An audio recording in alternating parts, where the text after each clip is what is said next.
mu gihe gishize itorero rimwe cyangwa idini rimwe, reka turyite itorero kuko n'ubundi niko baryita ba nyiraryo, nk'itorero rya ADEPR nta gihe kinini gishize hasohotse amabwiriza y'uko uyobora, ugomba kuba umuyobozi akayobora itorero nk'umukuru w'itorero agomba kuba byibuze afite A0 lisanse mu masomo y'ubuzima bundi busanzwe, noneho akaba yanahugurirwa n'amasomo y'Iyobokamana, ariko azasanga byibuze afite lisansi. Ibyo abantu basaga no bamaze kubyakira, uretse ko nabyo babanje byabanje kujujura muri bamwe bavuga bati umuhamagaro w'Imana bawuzanyemo amashuri, abandi bati abo banyamashuri bazanye wenda wasanga badakijijwe, abandi bati abanyamwuka nibo bakuyeho. Ndagira ngo ubijyanishe n'andi mabwiriza yasohotse muri iyi minsi, muri uku kwezi kwa 11 k'Ugushyingo yasohowe na ADEPR, amabwiriza yaje asimbura yari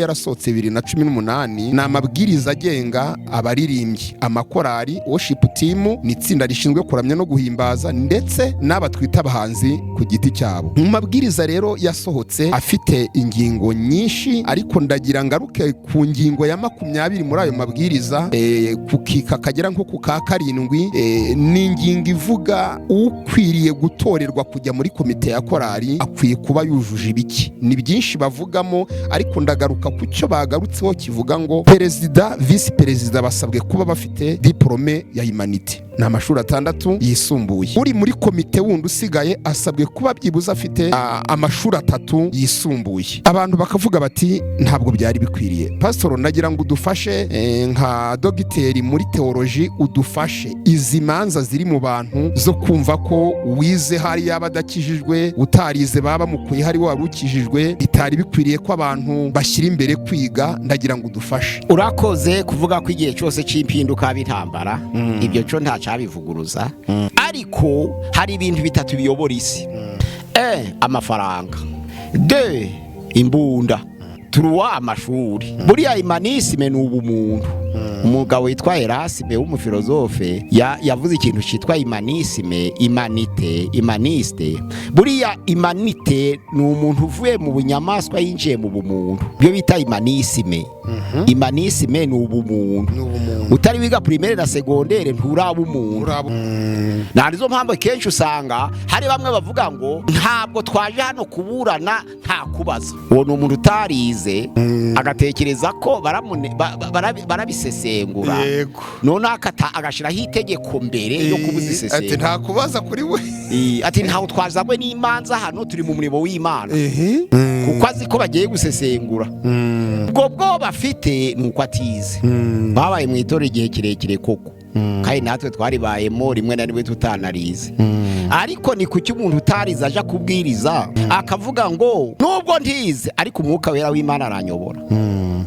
Iryo jambo rivugiriye nubwo ntize, ego, ariko umwuka wera w'Imana aranyobora. Uwize ntabwo ayoborwa n'umwuka wera w'Imana. Bisa naho byabaye ikibazo ko hari umwuka wera w'Imana ba mu bantu batize.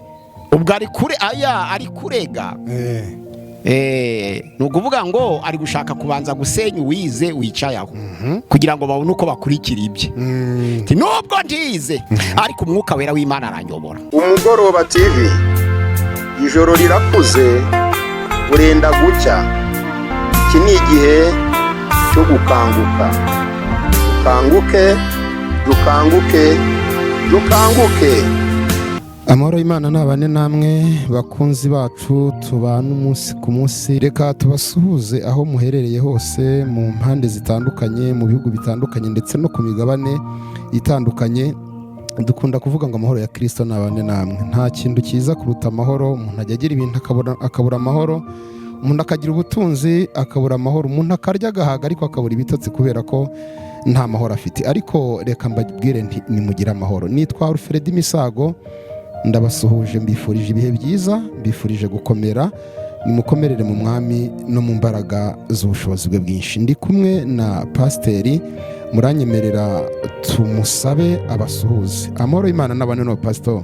Turabahuza, murakoze, Imana iduhana umugisha, turi bazima. Pastor, dusengere dukomeze. Mana turagushimiye, turaguhimbajwize neza uyu mwanya mwiza uduhaye. Ntabwo ari ku bwacu, ni ku bwawe kuko dufite umugambi. ni urukundo rwawe nk'uko duhamagaye kugira ngo twamamaze ubutumwa bwiza buhindura benshi. Ugize neza mwami kuduha umwanya mwiza, hari benshi banawifuza bawitegura ntusohore, ariko rawutwemereye kubw'urukundo rwawe n'imbabazi. Ngaho turabigushimiye, ubane natwe, utiyobore mu kiganiro tugire kugirana na mwene data.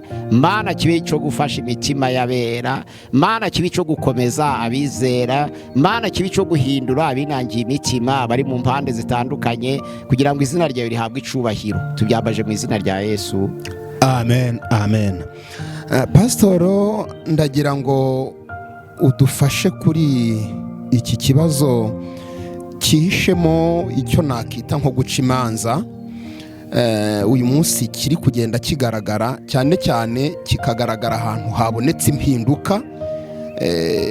Rimwe na rimwe usanga impinduka zigora, ariko noneho ikiba gikomeye cyane ni imanza zihita zibonekamo. Ndafata nk'urugero, mu gihe gishize itorero rimwe cyangwa idini rimwe, reka turyite itorero kuko n'ubundi niko baryita ba nyiraryo, nk'itorero rya ADEPR, nta gihe kinini gishize hasohotse amabwiriza y'uko uyobora, ugomba kuba umuyobozi akayobora itorero nk'umukuru w'itorero, agomba kuba byibuze afite A0 lisanse mu masomo y'ubuzima bundi busanzwe, noneho akaba yanahugurirwa n'amasomo y'Iyobokamana, ariko azasanga byibuze afite lisanse. Ibyo abantu basaga no bamaze kubyakira, uretse ko nabyo babanje byabanje kujujura muri bamwe, bavuga bati umuhamagaro w'Imana bawuzanyemo amashuri, abandi bati abo banyamashuri bazanye wenda wasanga badakijijwe, abandi bati abanyamwuka nibo bakuyeho. Ndagira ngo ubijyanishe n'andi mabwiriza yasohotse muri iyi minsi, muri uku kwezi kwa 11 k'Ugushyingo, yasohowe na ADEPR. Amabwiriza yaje asimbura yari ariho, yari yarasohotse 2018. ni amabwiriza agenga abaririmbyi, amakorari, worship team, ni itsinda rishinzwe kuramya no guhimbaza, ndetse n'aba twita abahanzi ku giti cyabo. Mu mabwiriza rero yasohotse afite ingingo nyinshi, ariko ndagira ngaruke ku ngingo ya 20 muri ayo mabwiriza, kukika kagera nko ku ka 7. Ni ingingo ivuga ukwiriye gutorerwa kujya muri komite ya korari akwiye kuba yujuje ibiki. Ni byinshi bavugamo, ariko ndagaruka ku cyo bagarutseho kivuga ngo perezida, visi perezida basabwe kuba bafite diplome ya humanity, ni amashuri 6 yisumbuye. Uri muri komite wundi usigaye asabwe kuba byibuze afite amashuri 3 yisumbuye. Abantu bakavuga bati ntabwo byari bikwiriye. Pastor, ndagira ngo udufashe nka dogiteri muri teoloji, udufashe izi manza ziri mu bantu zo kumva ko wize hari yabadakijijwe, utarize baba mukuye hari wari ukijijwe, bitari bikwiriye ko abantu bashyira imbere kwiga. Ndagira ngo udufashe. Urakoze kuvuga ko igihe cyose cy'impinduka bitambara, ibyo cyo ntacabivuguruza, kuko usomye mu Kuva 31 utangiye ku murongo wa 18, igihe habaye impinduka zo gukura ibyanditswe byera ku mabuye babishira ku mfunzo, habaye impinduka koko. Kandi usomye Itangiriro 42 urabona urufunzo ni iminoka, babyita iminoka cyangwa imfunzo, ariko bakabyita repapirisi. Ibyanditswe byera by'Imana kuko byabaga ku mabuye, ntabwo yabayatwaraga, ahubwo bazaga kureba mbere yo kugenda ibibayobora mu rugendo. Ariko bitewe no kuremera, bashaka umugambi wo guhonda imfunzo ngo bazireme nk'imisambi, bazijanyeho ibyanditswe byera. Icyo gihe byarashakuje, bata abantu b'abasore bazazana ishano. Nyuma baza kumenyera za mfunzo repapirisi, ariko ko zanyagirwa zikangirika, hari uwaje kuvumbura kwerekwa ko uruhu ari rwo rwiza. Bakura icyitwa reparisheme, bakura ibyanditswe byera ku mfunzo bazishira ku mpu. Uruhu rero rukaruta papirisi, kuko rwo rwazingikaga nka papirisi, ariko rwo ntiruhitisha imvura. Abantu barasakuza bati muzakora ishano. Impu zimaze gusaza, abazungu bazanye inganda z'impapuro bati muzakora ishano. Impapuro barazimenyera. None uyu munsi wa none uwasomeye telefone ku ruhimbi asoma ibyanditswe byera baravuze ngo ni ikizira gihagaze ahera. Birasakuza none n'abitwaga abarokore bari gusoma Bibiliya ya telefone kandi baravuga ngo ni ikizira gihagaze ahera. Ubwo rero impinduka ko kurakoze ni ikibazo. Impinduka ni ikibazo. Buriya bavuga ngo Yesu ngo mbese ko yakoranye n'abigishwa ngo bigiye he n'ubujiji.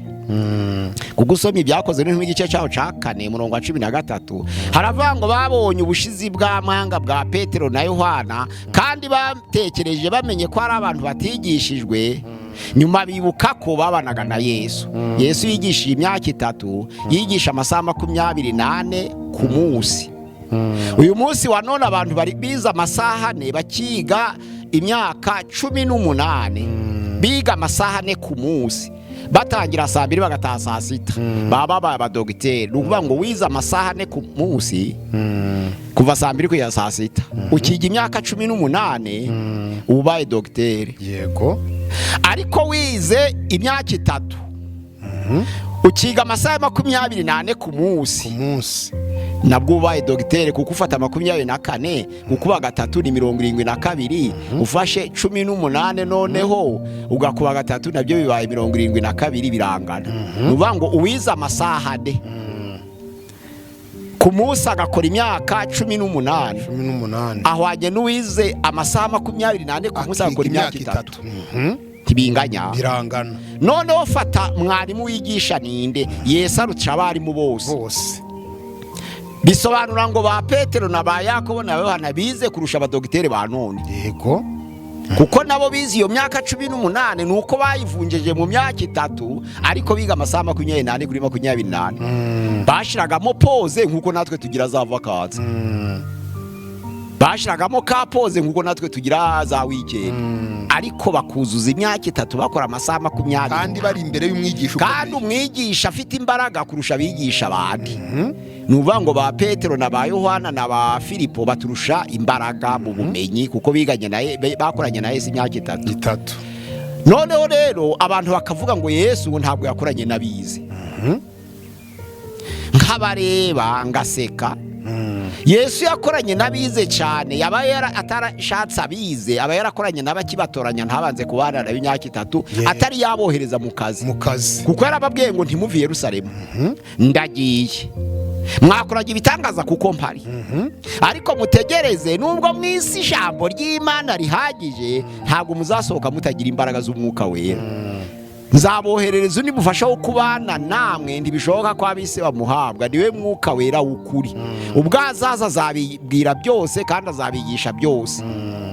Urumva Yesu wavuze ngo mwiza imyaka 3 amasaha 28 ariko mwe kuja kwigisha ntibirafata neza. Mbanze nabohereza umwuka wera kugira ngo mwe abahamya.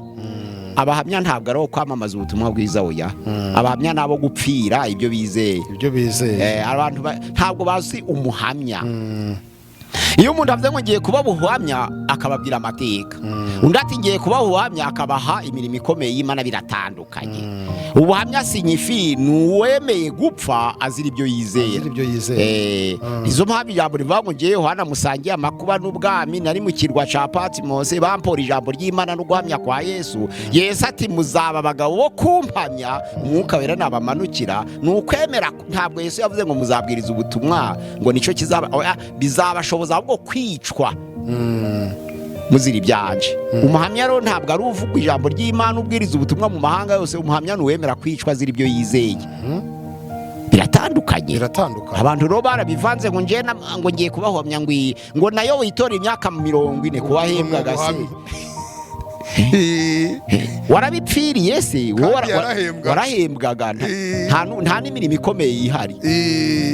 Nta mateka uri kutubwira ngo ngiye kuhamya ngo nabatijwe muri 60 ngo kandi ndacakomeye. Ntabwo ari ubuhamya. Wigeze uzira ibyo wizeye ahubwo bagutemeye ku ruhimbi urakomeza urabwiriza. Rero hari ibintu abantu badasobanukiwe. None rero bavuga uti kwiga.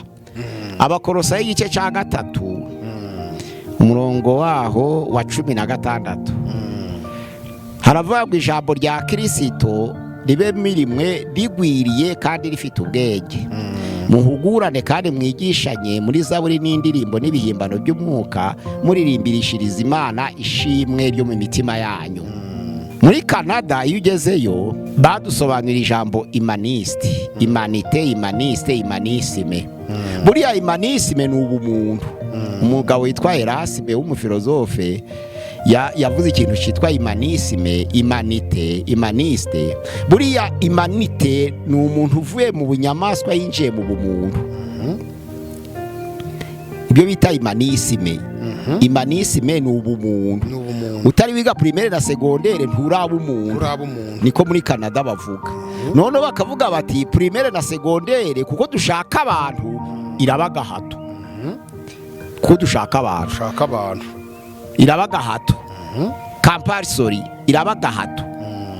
Ariko universite kuko ari y'abayobozi uyijemo ari uko ushaka. Ari ubushake. Ariko primaire na secondaire ntari ubushake kuko dushaka kubana n'abantu. Ntabwo nzemera kunyubakira utari imaniste kuko utari umuntu. Sinzemera kudodera utari imaniste kuko utari umuntu. Ntadoderwa n'inyamaswa. Sinzemera kunkorera inkweto utari imaniste utari umuntu. Sinzemera ko dusangira kuko sinasangira n'umuntu utari umuntu. Babifata bo batyo. Sinshaka kubifata nk'abanyakanada, ariko mu by'ukuri ingingo ya 24 y'igitabo ca Dage cyitwa ubuhanga bwo kuyobora ivuga ko umuntu utarize atahabwa inshingano y'ubuyobozi. Umuntu utarize adahabwa inshingano y'ubuyobozi. Hari ibyo yakora kuko yaterura ibiremereye, ariko ntabwo ari uwo kuyobora kuko kuyobora hakora mu mutwe. Iyo bavuze rero ngo umuyobozi abe yarize nuko ari uwo gutekerereza abandi. Ko Yesu muri Mariko 10:45 aravuga ngo ntabwo yaje gukorerwa, yaje gukorera abandi. Ariko akorera abandi mu kwigisha, ntari ukubaterurira. Ndiyo yarabagaburiye imigati ariko ni ukwigisha. None umuntu ugiye guhabwa itsinda ryo kuyobora, umurimo ukomeye urimo ni ukwigisha. Kandi twahuye n'akaga gakomeye kuyoborwa n'abantu batize bakoze akazi pe uko bangana. Ariko hari ibintu bitatu biyobora isi. Amafaranga. 2 imbunda. Ni ukuvuga ngo turuwa amashuri. Udafite kimwe muri ibyo ntabwo washobora gufata icyemezo. Iyo udafite amafaranga ngo uburusha buyobora, simvuga kugira amafaranga gusa, kuburusha buyobora, ukagira imbunda, ugategeka buyobora, ukagira amashuri, ukayategekesha abuyobora. Ibyo bihatari ibyo bitatu ntabwo wabasha gufata icyemezo mu bantu. Ntabwo wafata icyemezo mu bantu bakurusha amafaranga. Kereka baguha imbunda yo kubarasa.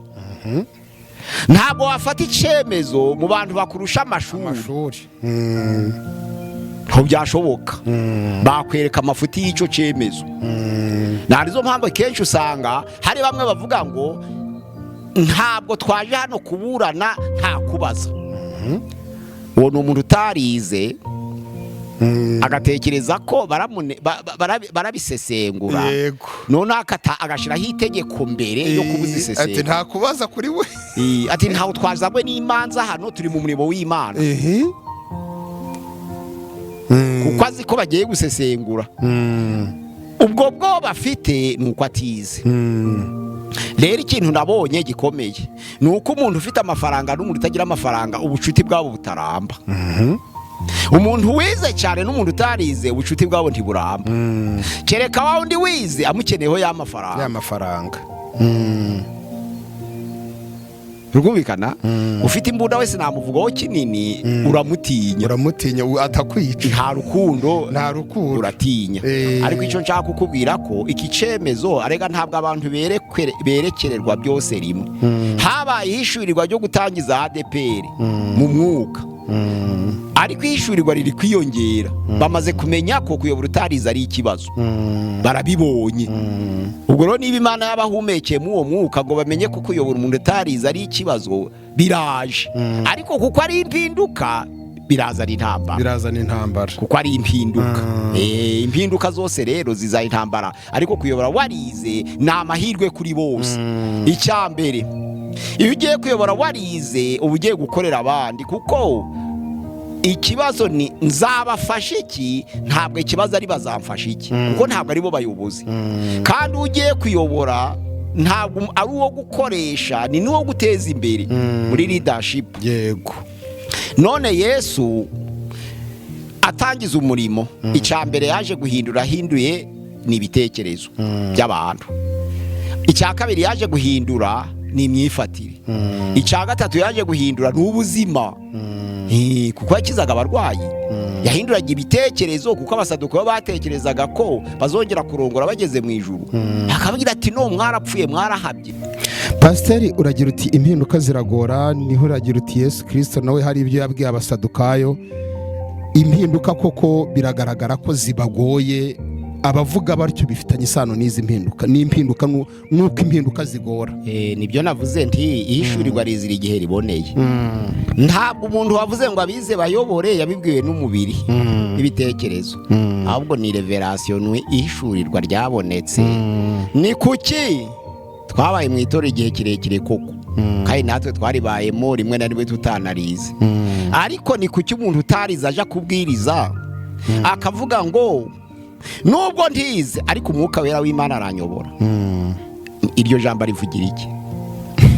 Nubwo ntize, ego, ariko umwuka wera w'Imana aranyobora. Uwize ntabwo ayoborwa n'umwuka wera w'Imana. Bisa naho byabaye ikibazo ko hari umwuka wera w'Imana ba mu bantu batize. Ubwo ari kurega. Ni ukuvuga ngo ari gushaka kubanza gusenya uwize wicaye aho, kugira ngo babone uko bakurikira ibye. Nubwo ntize ariko umwuka wera w'Imana aranyobora.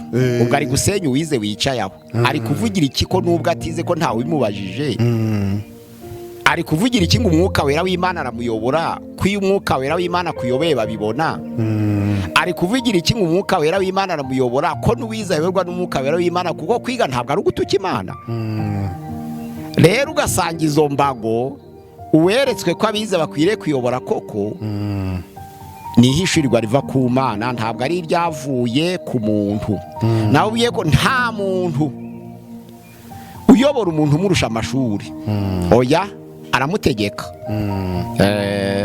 Ngo niba hari abantu bakurusha amashuri ukabayobora, ntabwo uburyo ubayoboye urabategeka. Urumva rero gutegekwa ni ikibazo. Ni ngo ukora ikintu kubera itegeko, ariko nta bushake ubifitemo, nta n'urukundo. Yari ubuyobozi hari ibyo mwumvikanaho. Uvuza akantu gakomeye ko kuba umuntu yasa naho kubera iyo complexe kuba atarize akaba yahagarara imbere y'abantu akavuga uti nubwo ntize ariko umwuka wera w'Imana ari bunyobore.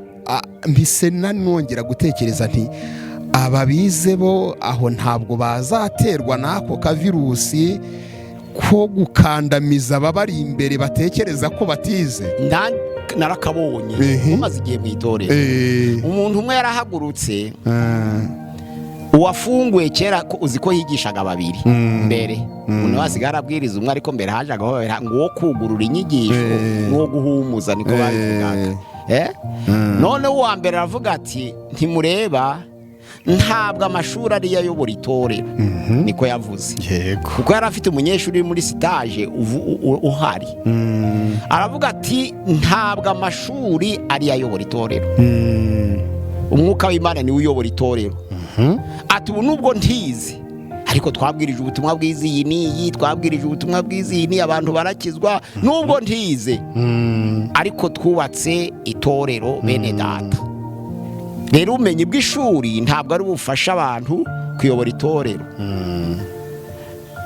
Wa wundi uri muri stage bari bamuteguye ngo niwe urahumuza.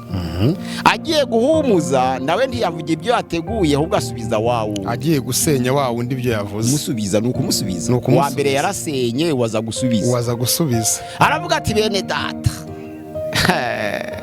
hari ibanga ry'Imana mutazi. Sinayoboraga ndi kumwe namwe ariko burya nari impumyi. Yego. Si twakoranye igihe kirekire ariko burya nari impumyi. Ubu imyaka 2 iramfashije maze kumenya none ibyo gukora ibyari byo. Ndahumutse. Ari gusubiza wa wundi ntabwo ari kubwiriza. Yego. Noneho rero ikiba abahuye n'ingorane ni iteraniro. Barirwaniyemo. Barirwaniyemo. Ese kuwa mbere yavuze ngo ntiyayobora amashuri ngo ayoborwa n'umwuka wera kandi yayoboye itorero. Uwa kabiri akavuga ngo atari yaje kwiga teology ari impumyi. Turafata ibyande tureke ibyande. Ubwo bahuye n'ibyatsi birwaniyeho n'inzovu. Ubwo batahiye amaramasa. None uravuze mbese abize bo ntibakubita abatarize. Buri wese akubitisha undi cadafite. Buri wese akubitisha gini carusha abandi nica kubitisha abandi kuko azahagera afite amashuri nyine. Bizagera igihe avuga ati none n'abarasigara mu nama babe bafite imanite. Hari akantu nabonyemo muri za ngingo nakubwiraga zasohotse muri iyi minsi cyangwa aya mabwiriza yasohotse, harimo n'akandi kavuga ngo ariko kandi utorewe kuba mu nshingano runaka agomba kuba amerita cyangwa se bigaragara ko umuhamagara nawe ufite. None mu gihe byagaragara ko mu bitwa ko bujuje ibisabwa by'amashuri akenewe harimo abadafite wa muhamagaro w'ikintu runaka bagiye gutorerwa. Trebye nabyumvise. Ubundi ikintu bita itorero uriya mubumbe w'abantu bato bahamagaye kuva mu bisi, c'est une institution terrestre. Bavuga ngo ni igikorwa kiri gukorerwa ku butaka. Urumva ni inzu y'umwuka ariko ikorera ku butaka. Bubaka ku isi bakerekanaho akarere bakoreramo ariko ari inzu y'umwuka mu bikorerwa mu mitima y'abantu. Hariya rero itorero igituma bavuga ngo kuyobora itorero biraruhije nuko hari ubuyobozi bwo mu mwuka kandi ubuyobozi bw'umubiri. Ikindi noneho nuko nta gipimo cyo mu mwuka kibaho gifitwe n'abantu. Kuko umuntu aravuga ati Imana yarampamagaye bene data, Imana yarampamagaye nakora ibyaha bitangaje, Imana irampamagara, Imana yankuye atari yakizwa. Hari umugisha impaka. Aravuga ati je nari umurozi ndacaroga, nari umwicanyi ndakicana ariko ntarakizwa, yaje gushaka rasiyo ntarakizwa. Ntawuhaguruka ati Imana yabigukijije ryari kuko ntabwo uri kubimubonamo. Ikindi none ashobora no kuba adakijijwe akabirika ko na morali irakiza. Abapagani si ntibiga cyane, barigishwa bakareka ibyaha. Nubwo batagira icyemezo cyo kurengana babibahora ariko barabireka. Noneho rero umuntu avuga ati narahamagawe, nari umunyabyaha, nari iki atarakizwa.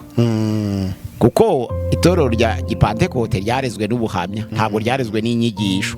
Utanga ubuhamya baramupfunyikira, uwigishije ntibamupfunyikira. Niko bateye. Noneho rero aho kugira ngo azane inyigisho akazana ubuhamya butigeze bubaho. Iyo umuntu avuga ngenda bitegereza bati ngewe uko mundeba ukureba ngere mu Burundi bene data nagendesheje amaguru hejuru y'amazi. Noneho bikabafata ntihagire uvuga ati ariko no mu Rwanda dufite amazi watwereka. Umuntu akava muri Ethiopia cyangwa muri Canada akavuga ati ngewe narambitse ibiganza ku barwayi kera nkiri muri Kongo, narambitse ibiganza ku barwayi muri Tanzania. Ariko dufite za CH kazifite abantu. Ntihagire umwibutsa ati urakoze dufite abantu kuri CH kabakeneye kurambika ibiganza, twereke uko wabigenzaga. Ahubwo bakamuha amafaranga. Ibirema yahamagaye byose n'ibipfa matwi n'iki byose ngo babana n'ubumuga ubwoko bwose bakaza. Ati bazigire hino gusa tariki 15 agatanga n'itariki yo gukiza, kandi itariki yo gukiza itangwa n'Imana. Kuko ababwiye itariki yo gukira bagwe bakagera bakize bakagira ngo nibyo. Abandi abasengera kuko ari yo tariki bishizemo yo gukiriramo ibyiringiro bikabagukira. Abandi ntibakiri. Abantu bari amafaranga muri ubwo buryo urumva. Aho icyo si ikimenyetso cy'uko mwiyobokamana ariho hantu ho kurira amafaranga neza hari atagira inkurikizi. nizo mpamvu igipimo cyo gukiranuka kidakorwa n'abantu. Ntabwo ari Yesu uje ngo avuge koko ngo ndaguhamagaye, ahubwo urakuruka uti Imana yampamagaye ndayizi. Ariko se urayizi abantu barabimenya bate? Wenda baragerageza kubimenya ku mbuto zawe, ariko hari n'abigishwe neza bagira morale bakagira imbuto nziza ku buryo kugira ngo uri umuntu uzavuge ngo iki gikorwa akoreze ni iki gikozwe n'umwuka w'Imana cyangwa gikozwe n'ubushake bw'umuntu, bikaba byanakuyobera. Kuko abantu bagira neza, bamwe baba bashaka kubaka n'izina, abandi bashaka no kurata ibigwi nyine, abandi bashaka kwiteganiriza investissement. Ntiwamenya umugambi wo kugira neza bamwe baba bafite, ariko bamwe bakavuga ati ubwo yagize neza ntaco, ni Imana yakoze.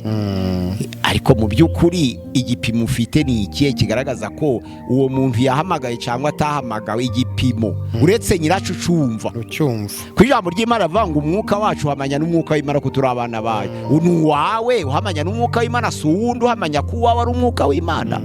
Mu Baroma igice cyaho cya 8 umurongo waho wa 16, umwuka wawe ahamanya n'umwuka w'Imana kuri umwana w'Imana. Ariko se ni umwuka wampaza ibirego uhamanya ko umwuka wa Rufredi uhamanije n'umwuka w'Imana ko ari uw'Imana?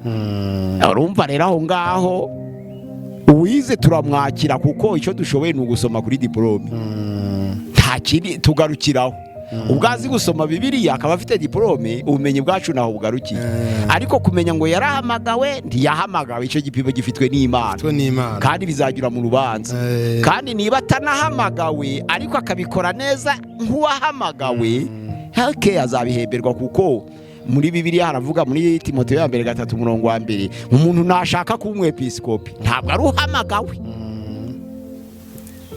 nashaka kubaho. Iri jambo iyo bari kurisoma bari kwibaka abapasiteri, ndarira amarira menshi, kuko si ryo ryagaririye kwiriye gusoma. Umuntu naba ashaka kuba umwepiskopi aba yifuje umurimo mwiza. Umwepiskopi agomba kuba ari inyangamugayo, agomba kuba agira gahunda mu buzima bwe, agomba kuba ari umugabo w'umugore umwe, agomba kuba adakunda amafaranga, agomba kuba yarize, agomba kuba iyo yashoboye kuyobora urugo rwe, agomba kuba atari umunyarukoni, agomba kuba atari umukunzi wa vino, bakavuga byinshi. Ariko bakibagiwe gusoma haraguru ngo umuntu nashaka, bitandukanye n'uwahamagawe. Nuvuga ngo nashaka bivuze ngo niba ngize icyifuzo cyo kuba umwepiskopi, nkabagiriye n'isharu uyobora, nanjye nshaka kuyobora, ndabishaka nyine. Barashyira urutonde imbere bw'ibyo nsaba kuba. Niba umuntu ayobora bakamukomera mu mashi, kuko njyewe nta kwifuza ayo mashi, ndabishaka nyine. Niba umuntu ahembwa atagira diplome ariko atandusha kubwiriza, ndabishaka nyine. Ariko simpamagawe. Icyatumye Pawulo abasaba byinshi rero bitaboneka ku muntu umwe, nuko yari yarondoye imitima yagasanga ko ari ugushaka kutaruguhamagarwa. Ariko Pawulo wahamagawe, ibyakozwe 9 umurongo wa 15, aho yamaze kwikubita hasi bakamurandata bakamujana mu nzu ya Yuda, Imana yabwiye Ananiya ngo genda uramusanga mu nzu ya Yuda arimo arasenga, umurambikeho ibiganza ahumuke. Ananiya kuko yari azi Pawulo mu bupagani bwe bukarishe, yaravuze ati yewe mwinshuka, uretse no kumurambikaho ibiganza se no kunyura aho ari, uzi imbaraga afite. Abatambyi baramushigikiye, bamutumaga, inzego zikomeye ziri kumwe nawe, umuntu aje kumurambikaho ibiganza. Imana ngo genda, uwo muntu ni igikoresho canje nitoranirije kugira ngo yogeze izina ryanje mu banyamahanga no mu Bayuda, ariko nanje nzamwereka uko azababazwa bamumpora. Kuko ahamagawe, ntabwo ingingo yananiye yo kuvuga ngo yicaga abantu yafashe. Uhamagawe rero wo ntagira kondisiyo, kuko Imana niyo uri kurwana n'Imana. Uwahagarikaga Pawulo ngo ari kubwiriza ngo yaricaga, yabaga ari kurwana n'Imana. Nizo mpamvu bitashobotse. Abiyavuze ngo yisha abantu ntibyashobotse, abavuze ngo yahemukiye abantu ntibyashobotse, abavuze ngo yabosha abantu ntibyashobotse, kuko yarahamagawe. Ariko ushaka, dore ibyo Pawulo yamukoreye. Inyangamugayo 1, gahunda 2, umugabo w'umugore umwe 3, kuba yarize 4, kuba adakunda amafaranga. Arega amusaba ibiruhije bitaboneka ku muntu umwe. None itorero rigiye gusoma hariya rihitamo, kuko byose bitaboneka ku muntu umwe tugenekereze ufite bitanda wenda muri 15 ufite 9 tumwemere baragenekerezaga ko ntiwabona umuntu utihariye vuba adakunda amafaranga adakunda vino ayobeye gushobora kuba mu rugo rwe agatoza abana kumvira kandi ijambo ry'Imana riravuga ngo akabashimwa nabo hanze kubona umuntu wumvikana na nyina akumvikana na se akumvikana n'abana bakumvikana n'umugore bakumvikana n'abaturage abana nabo basengana abana bakorana ku kazi kugira ngo byemerwe ngo abashimwa nabo hanze Pawulo abona ko ubwo bashaka reka mbagore nabyo bibakuremo nta kindi burya bivugiye yego kuko amaze kubivuga barabaze muri Timoteyo ya mbere basanga ntawe ubyujuje ari amagambo yanditswe muri Timoteyo ya mbere igice cya 3 umurongo wa 1 kugeza ku murongo wa 7 nta muntu byujuje byose ngo abakwiriye kuba pastor ntawe unabibaze yiyumva ko hari icyo adafite nawe ariko kuko itorero imiyoborere y'itorero babyita polisi bareba icyananiye ubuyobozi bakakikuramo kikavamo kuko kuvuga ngo abe yarize kijubu kandi cyari kirimo kuva mu kigera cya mbere ariko kuko abayoboraga benshi bari batarize baragisimbukaga noneho rero hari n'abavuga bati abatanye n'abagore nabo iyo bishop yatanye n'umugore yemera n'abatanye n'abagore kuko nawe ubwe kugira ngo bimurengere mbere yo kurengera abandi abanza akirengera akorane n'abasa nabo umuntu ukunda amafaranga abakunda amafaranga bose arabasengera umuntu wananiranywe n'umugore abananiwe n'abagore bose arabasengera umuntu ufite abana batumvira iyo abana be batumviye n'abafite ababananiye arabasengera umuntu utagira gahunda abasengerwa n'abatagira gahunda noneho akajanisha n'ishusho ye niko kuvuga ngo batazagira ngo ni ngenyine ariko ndumva hari ibibazo byinshi muri iri dashimwe naho ubundi kuvuga ngo umuntu uyobora itora azabe yarize byanditswe mu kinyejana cya mbere ariko tugeze mu kinyejana cya 21 batari babisoma kuko batari barize ubwo abize rero babonetse ego impinduka zigomba kubaho uwahembwaga atagira diploma agakomereka ariko akihangana nta kundi byagenda tugera ku musozo w'iki kiganiro ndetse n'ingingo twari turiho Yesu Kristo muri Matayo igice cyaho c'11 umurongo w'12 niwe wavuze ngo umurongo w'19 niwe wavuze ngo ubwenge bwerekanwa n'imirimo yabwo ndetse na Salomo mu gitabo cy'imigani yaravuze ngo umuntu niyo yaba ari umwana amenyekanira ku byo akora. Aha rero dusoza umuntu yakibaza ati ese ntabwo byari bikwiriye ko umuntu babonamo uwo muhamagaro ariko bakabona ntabwo afite amashuri kandi umuhamagaro awufite, ntibyari bikwiriye ko yaterwa inkunga akajya kwiga akabyuzuza ariko agakomeza agakora umurimo? Aho turi kumwe ahubwo uwo nguwo ufite A0 akaba afashe iyo nshingano uwo akajya kwiga yagaruka bakamushakira ahandi byari kuba byiza. Noneho twakomeje n'uri cya kibazo c'abaririmbyi nabyo ngo byagezemo kugira ngo ikibazo tugisozereze yego. Ese umuririmbyi ni ngombwa ngo yige? Abakolosayi igice cya 3:16 navuze ngo ijambo ry'Imana rigume muri mwe rigwiriye rwose kandi ryuzuye ubwenge, muhugurane kandi mwigishanye muri Zaburi n'indirimbo n'ibihimbano by'umwuka, kandi muririmbishirize Imana ishimwe mu mitima yanyu. Hariya kwigura umuririmbyi ni ngombwa. Buriya amakominote aje akora ibintu byinshi atumva, ntabwo abapantekote baririmba, ahubwo Bibiliya yerekanye ico buri wese ashoboye. Abatemwe de Jehova bakoresha Zaburi, bagafata igice ca Bibiliya uko kiri cose bagashiramo injano gusa ntaco bahinduye, izo ndirimbo zabo. Abadivantiste bararirimba kuko babanza gukora amanoti, ya manote akaba ari yabahijwe ntabwo ari bo bihijwe baje kwiga amanote muri Kenya, kuko umuntu uyobora korale abanza kwiga University ya Mizike muri Kenya mu Badventiste. Yego. Noneho akaza ku buryo atari ngombwa ngo mugire amagambo, nubwo urupapuro rwaba rwatakaye ukaba ufite amanoti ukaririmba yandirimba. Kubera iki? Amanoti. Kuririmba rero bavuga kuririmba iyo uririmba indirimbo uza amanote yayo. Twe rero kuko Imana ni ya bose, iravuga uti ubwo mutazi gusoma mukoresha ibihimbano by'umwuka. Indirimbo zacu ni ibihimbano by'umwuka, ntabwo ari indirimbo, ariko Imana irabyemera. Imana yemera Zaburi, Imana yemera indirimbo, Imana yemera ibihimbano by'umwuka, byose bikaba ishimwe ry'Imana biturutse mu mitima yacu. Ni byiza cyane, Imana irabyemera kandi bigakiza abantu. Ariko kuririmba ni ukubuza amanoti. None se ko dufite indirimbo yo gushimisha, wumva icyangugu baririmba cy'Igisenyi? None se wumva Byumba baririmba cy'Ikigali? None se wumva Nyagatare baririmba nka Kibungo? Bagenda batandukana. Kubera iki? Nta manote abayobora mu ndirimbo bafite. Bagombye kuba barohereje abantu bakaja kwiga amanote bagatanga amajwi y'indirimbo mu nsengero. Ariko ubwo batabikoze nta kibazo, nibakoresha ibihimbano by'umwuka.